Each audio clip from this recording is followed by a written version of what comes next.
Have a tattoo if you get in free too. I don't You know. might. Yeah. Now I just want like a Bloody Mary though, because the gherkins. The gherkins, yeah. The little pickles. I'll just take a jar of it. Yeah. Throw them back. That's what you're saying. I do. It's my favorite snack. They're good. Yeah, they're Probably good. low in calories. Yeah. Okay. So nice night for baseball. It's improving. Okay. It is improving. We're slowly starting to see this last batch of rain push its way out of our area, but not everyone down on the cooler temperatures. The goslings enjoying the cooler, cloudier, and at times rainy weather.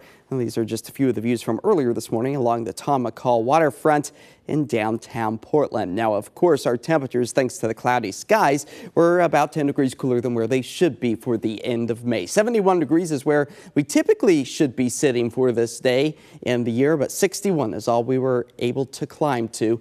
As again, some of those clouds slowly starting to break apart. A little bit of sunshine coming down on the convention center right there with a live look over downtown Portland as we still sit at our current average or today's daytime high of 61. And again, some of those clouds starting to break apart as we work our way through the rest of this evening. After the rain gauge was able to fill up to about 2/100ths of an inch out towards Portland, Hillsborough closer to that 1/10 of an inch mark and almost 1/4 of an inch along the coastline. All thanks to this latest cold front that started to push its way through the area earlier this morning, increasing that rain potential during the afternoon. But as it moves over the high terrain, it really is starting to fizzle out, with the exception of out east in the state of Oregon. A lot of lightning strikes, and we'll go ahead and zoom into our single severe thunderstorm warning right now. This is just to the northwest of Enterprise, Oregon. That's where we're seeing wind speeds of about 60 miles per hour and hail the size of about an inch as this continues to track its way off towards the north and east. That's where we have a marginal risk for severe thunderstorms for the remainder of this evening. That's about a 1 out of 5 chance to see things like frequent lightning, large hail, and gusty winds. That potential will slowly come to an end after sunset. But all of this active weather is due to this cool pocket of air, a trough sitting over much of the Pacific Northwest, but it starts to retreat as we move our way into Wednesday, Thursday. A ridge starts to build just offshore. That's going to dry us out, also warm us up and bring back the sunshine just in time for the week's end, where some of our temperatures will be getting back up into the mid-70s. So here it is, all timed out with the Futurecast. There's those hit and miss showers for the remainder of the night tonight.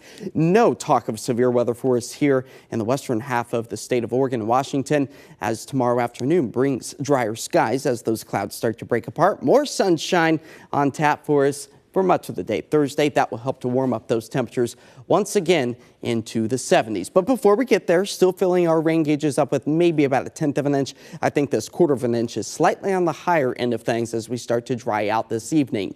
But some wet snowflakes still coming down over Mount Hood Meadows as we sit at 38 degrees as the snow continues to melt. Even with those snowflakes, if anything, just helping to speed up the melting process, which we've seen with our ski reports over many of our last single Timberline Lodge and Mount Bachelor that are still open. But for tonight here in the city, 49 degrees, that's where we expect to fall to, maybe a raindrop or two. For tomorrow, getting back up into the mid-60s, we'll slowly start to see those clouds break apart throughout the afternoon hours as a raindrop or two potential remains. Our 7-day forecast does bring us back to the sunny and warmer days as early as about Thursday. 76 on Friday. That's going to be the peak of our next heat wave.